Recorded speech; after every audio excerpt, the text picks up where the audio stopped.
한국경제TV 생생한 실전 투자 정보 와우퀵. 월 5,000원 커피값으로 투자 정보가 내 손 안에 배달됩니다. 와우킥 N에서 만나요. 네, 오늘 격세지감입니다. 코스피가 어느새 5천 고지를 점령했는데요. 드라마 같은 여정 속에 오늘 시작부터 5,000피를 터치한 시장. 과거 유동성에 기댄 급등장이 버블 논란과 함께 막을 내렸다면 이번 랠리는 반도체를 필두로 기업들의 이익이 폭발적으로 증가를 했고 거기다가 정부의 밸류업이나 체제 개편처럼 정책적인 드라이브까지 맞물리면서 구조적인 리레이팅 국면에 진입했다는 점에서 결이 다르다고 할 수가 있겠는데요. 이렇게 전례 없는 상승세에 국내외 증권가도 일제히 눈높이를 올려잡고 있습니다. 연초 4,500에서 4,700선을 고점으로 봤던 주요 증권사들이 한 달도 안 돼서 예측치가 깨지자 이제는 5,000은 끝이 아니라 새로운 기준점이 될 거라면서 낙관적인 시나리오를 다시 쓰고 있는데요. KB증권은 40년 만에 강세장에 다시 진입할 수가 있다면서 올해는 5,000포인트, 최상의 시나리오 안에서는 내년 7,500포인트까지 달성할 가능성을 짚어냈습니다.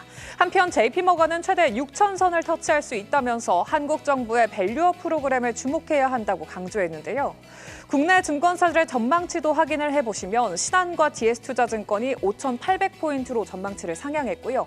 한국투자증권이 5,650포인트로 상향 조정했습니다. 이 밖에 하나증권이 5,600, 현대차증권이 5,500포인트를 제시했고요. 특히 삼성전자나 하이닉스의 목표 주가를 대폭 올려 잡으면서 추가 상승 여력 충분하다고 평가한 점 특징적이었습니다. 글로벌 투자은행들 역시 국내 증시에 대한 기대감을 내비쳤습니다. 특히 골드만삭스는 다양한 업종의 눈부신 성과 이후에도 강세라는 보고서를 통해서 코스피의 목표치를 5,000, 낙관 시나리오에서는 5,500으로 제시하며 비중 확대 의견을 유지했는데요. 골드만삭스는 금리 인하 기조와 함께 약달러의 전망 그리고 역사적으로 코스피의 이익과 상관관계가 높은 구리 가격의 상승세가 한국 시장에 최적의 환경을 제공하고 있다고 분석했고요. 특히 AI 설비 투자 붐이 범용 메모리까지 확산되고 있는 점을 강조하면서 이제는 대형주를 넘어서 코스닥에 있는 반도체 종목들의 캐치업, 즉 따라잡기 장세가 펼쳐질 거라고 내다봤습니다. 그리고 미중 갈등 속에서 한국이 미국의 핵심 산업 동맹국으로서의 역할을 다할 거고 밸류업 정책 역시 증시 상승의 촉매가 될 거라고 분석했는데요. 또 업종 안에서는 AI의 구조적인 성장과 메모리의 업황의 호조를 통해서 AI 반도체 테마가 견조할 거라고 짚어냈고요. 이 밖에 미국의 재산업화와 관련된 조선이나 방산, 로봇과 원자력, 그리고 전력 인프라 등을 선호 테마로 제시했습니다. 이 밖에 또 탄탄한 실적을 바탕으로 반응 가능성이 있는 헬스케어 업종, 또 해외 매출 비중을 확대하고 있는 K컬처 관련주에 선별적인 투자 접근이 유효하다고 진단을 했는데요. 5,000피 이제 대한민국 산업의 경쟁력과 자본시장의 체질이 근본적으로 바뀌었음을 보여주고 있습니다.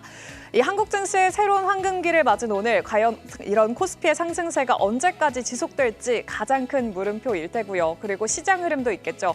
코스피의 대형주 주도주들이 코스닥 중소형주의 강세로 확산이 될지 혹은 섹터별 순환매가 돌면서 새로운 종목들이 주목받을지가 궁금해집니다. 앞으로의 현명한 투자 전략 잠시 후에 함께 고민을 해보시죠. 또 대한민국 증시의 심장이라고 할 수 있는 반도체 투톱의 질주가 그야말로 거침이 없습니다. 코스피 5,000 시대를 주도하면서 우리 증시의 시가총액 35%를 차지하고 있는 삼성전자와 SK하이닉스. 과연 이들의 슈퍼사이클은 어디까지 이어질지 집중적으로 분석해 보시죠. 최근 반도체 랠리의 배경에는 폭발적인 대미 수출이 자리 잡고 있습니다. 2024년에 107억 달러였던 대미직 수출액은 작년에는 138억 달러를 돌파하면서 역대급 기록을 갈아치웠습니다.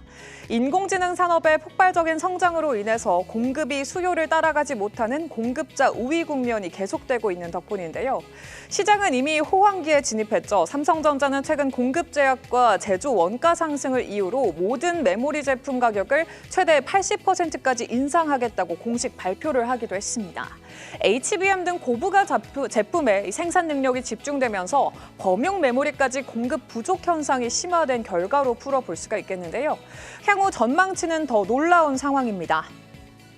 뱅크 오브 아메리카는 올해를 1990년대 이후에 최고의 호황을 맞을 슈퍼사이클 국면이 지속될 거라고 짚어냈는데요. 디램 매출이 전년 대비해서 51%, 낸드는 45% 급증할 것으로 보이고 있고요. 평균 판매 단가 ASP 역시 낸드 같은 경우에는 26%, 디램은 33%의 가파른 상승세가 예고가 됐습니다. 그러면서 자연스럽게 삼성전자와 SK하이닉스의 합산 영업이익이 200조 원을 돌파할 거라는 장밋빛 전망도 힘을 얻어가고 있는데요. 여기에 SK하이닉스는 투자의 결실까지 맺어가고 있습니다. 7년 전에 약 4조 원을 투자했던 일본의 키옥시아가 상장 이후에 주가가 10배 이상 폭등하면서 이제 시총 9조 엔 수준까지 불어났는데요. 화면에서 보이는 금액이 키옥시아에 투자한 기업들과 그 투자액을 엔화로 기록을 해둔 건데 특히 SK하이닉스의 경우에는 보유한 전환사채 가치만 약 현재 10조 원에 달해서 초기 투자 자금 대비해서 약 9배에 달하는 수익이 기대되는 상황입니다.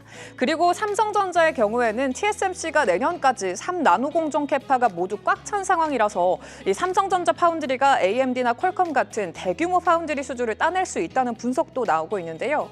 다만 노무라 증권은 어제 미국 관세 장벽을 피하기 위해서 우리 기업들이 2030년까지 현지에 최대 120조 원을 투입해야 한다는 다소 공격적인 보고서를 내놓기도 했습니다. 업계에서는 현실을 외면한 한국 흔들기라는 비판이 거센 상황인데요. 미국 내 생산 기반 확보가 향후 파운드리 시장 점유율 확대 핵심 변수가 될 거라는 점은 분명해 보이기도 합니다. 오는 29일에는 삼성전자와 SK하이닉스의 지난해 4분기 실적 발표가 동시에 예정이 되어 있습니다. 서로 일찍 발표를 하겠다면서 시장 시간을 조정을 나서기도 하는데 과연 이런 실적 레벨업이 얼마나 확인이 될지 그리고 SK하이닉스가 어떤 히든카드를 숨겨두고 있을지도 주목을 해보셔야겠고요. 또 결국에 삼성전자와 하이닉스 중에 누가 더 멀리 갈 것인가 그 점을 궁금하실 것 같은데 대신 좀 여쭙고 싶습니다. 또 최근 반도체 하락에 베팅하는 인버스 상품까지 등장하면서 과열을 우려하는 목소리도 있거든요. 가는 종목이 계속 잘 가는 장세 속에서 5,000P를 넘어선 우리 증시의 두 기둥, 반도체 투톱의 향후 주가 전망 진단이 필요해 보입니다. 이렇게 이 시각 이슈 키워드 살펴봤습니다.